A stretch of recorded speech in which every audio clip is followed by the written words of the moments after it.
섬김을 위한 궁핍. 고린도후서 12장 15절. 섬김의 기준. 우리 주 예수 그리스도의 은혜를 너희가 알거니와 부유하신 이로서 너희를 위하여 가난하게 되심은, 이 말씀은 사도 바울이 가진 섬김의 기준입니다. 나는 나 자신을 얼마나 분에 넘치도록 내어주는가에 대해 관심이 없습니다. 나는 그 일을 즐겁게 할 것입니다. 섬김은 바울에게 기쁨이었습니다. 챔버스는 자신이 섬기는 사람들을 위해 기꺼이 자신이 받아야 할 몫을 덜 받으려 했습니다. 챔버스가 가진 섬김의 기준은 주님을 닮으려고 했던 사도 바울의 모습이었습니다. 십자가에서 죽기까지 우리를 위해 섬기셨던 주님의 모습이 그에게 있었습니다. 기꺼이 찢겨진 빵과 부어지는 포도주가 되는 모습입니다. 섬김은 한 생명이라도 더 얻기 위해 스스로 궁핍을 자처하는 것입니다. 성도의 진정한 섬김은 생명을 얻는 것입니다. 섬김이란 예수님이 제자들에게 가르쳐 주신 섬김의 도가 있습니다. 하나님의 나라에서는 가장 위대한 사람이 모든 사람을 섬기는 종이 되어야 한다는 것이었습니다. 성도의 진가는 복음을 가르치는 것이 아니라 제자들의 발을 씻는 것입니다. 즉, 사람들에게는 중요하지 않지만 하나님께서 중요하게 여기시는 것을 행하는 것입니다. 섬김은 자신이 치러야 하는 희생이나 다른 사람들에게 받아야 하는 대우를 생각하는 것이 아닙니다.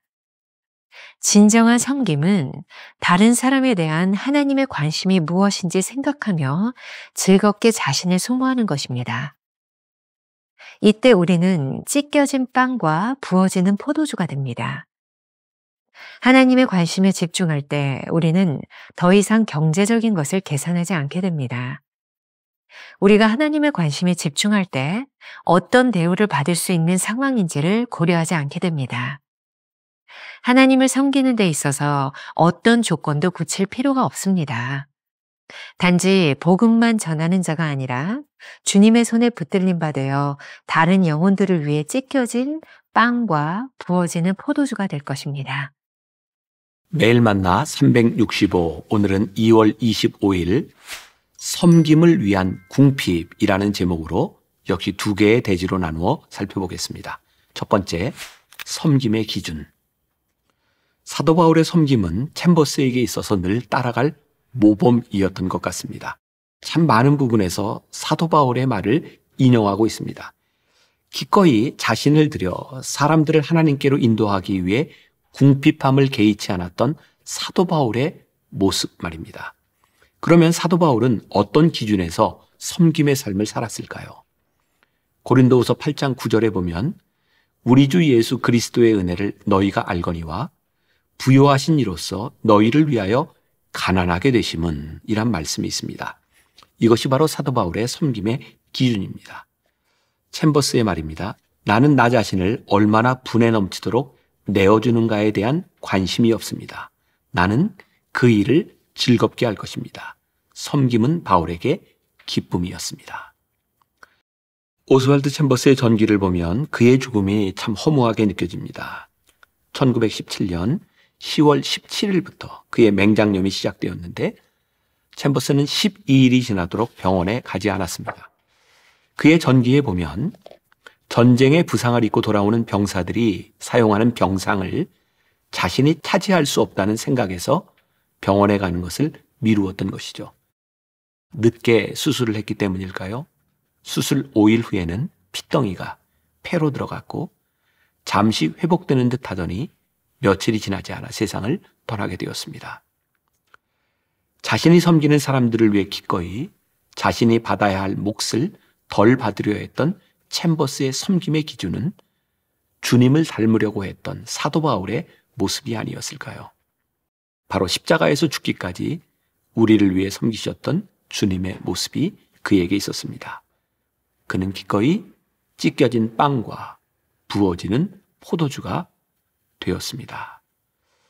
오늘날 작은 불이익도 감수하지 못하는 우리가 살고 있는 이 세상에서 그의 섬김이 우리들에게 많은 것을 이야기해 주고 있습니다. 이러한 섬김의 모습을 우리 실생활에 적용해 보면 어떨까요?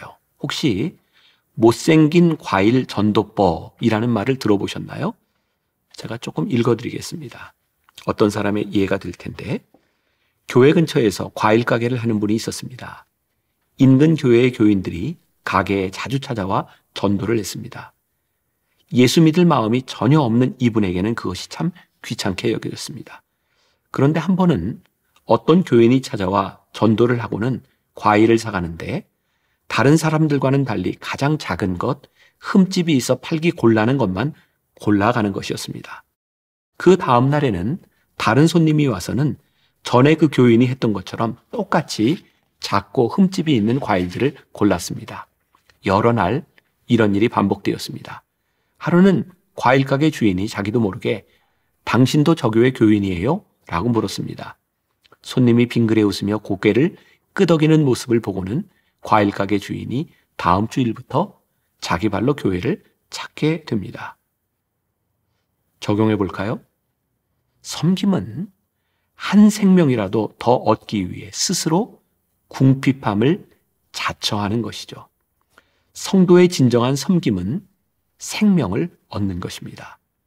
오늘 본문 고린도후서 12장 15절 말씀, 내가 너희 영혼을 위하여 크게 기뻐함으로 재물을 사용하고 또 내 자신까지도 내어주리니 너희를 더욱 사랑할수록 나의 사랑을 덜 받겠느냐. 우리가 기억해야 될 한 줄 노트, 챔버스가 담고 싶었던 종의 모습은 기꺼이 찢겨진 빵과 부어지는 포도주가 되는 것이었습니다. 두 번째, 섬김이란, 예수님이 제자들에게 가르쳐 주신 섬김의 도는 무엇이었나요?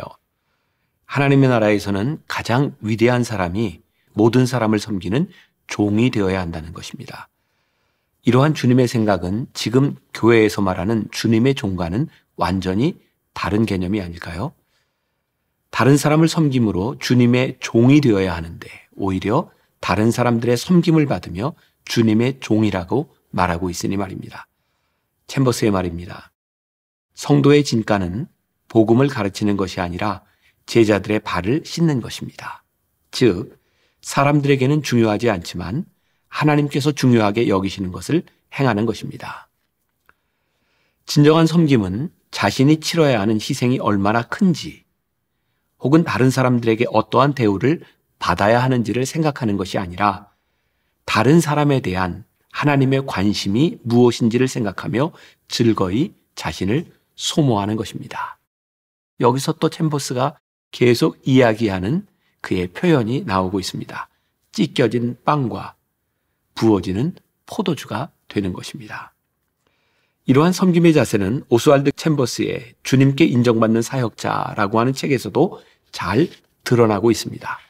제가 읽어드리겠습니다. 사역자는 부수적으로 자신에게 유익이 되고 자신을 발전시킬 수 있는 것이라 할지라도 주님의 손 안에서 찢겨진 빵이 되고 부어진 포도주가 되는 것과 거리가 먼 것이라면 그러한 것들에 얽매여서는 안 된다. 그 이유는 우리가 자신의 영성 개발을 위해 이곳에 있는 것이 아니라 예수 그리스도를 위해 부서지기 위해서 있기 때문이다. 하나님의 관심에 집중할 때 우리는 더 이상 경제적인 것을 고려하는 계산을 하지 않을 것입니다.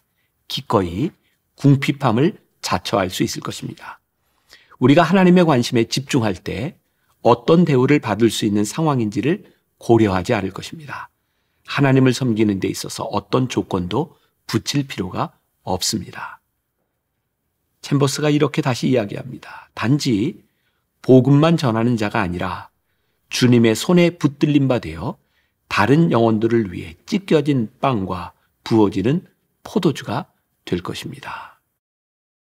주님은 나의 최고봉 스터디 가이드 북에 보면 우리가 지난 며칠 동안 묵상했던 섬김에 대한 자세를 잘 요약해 놓고 있습니다. 첫 번째, 진정한 종은 보상을 바라지 않는다. 두 번째, 진정한 종은 사랑을 아낌없이 쏟아부으며 즐거워합니다. 자신이 어떤 대가를 치르든 전혀 개의치 않습니다. 세 번째, 진정한 종은 누군가를 섬길 때 하나님을 섬긴다고 믿습니다. 네 번째, 진정한 종은 가장 비천한 일까지 감당합니다. 다섯 번째, 진정한 종은 상식에 따라 판단하지 않습니다. 예를 들면 봉급이 얼마나 될까 이런 계산을 하지 않습니다. 여섯 번째, 진정한 종은 어떤 것도 아끼지 않습니다. 우리가 기억해야 될 한 줄 노트. 하나님의 종이란 주님을 섬기기 위해 기꺼이 다른 사람의 종이 되는 것입니다. 오늘 하루 우리가 품고 갈 묵상 질문입니다. 우리가 기꺼이 종이 되지 못하는 이유는 무엇일까요?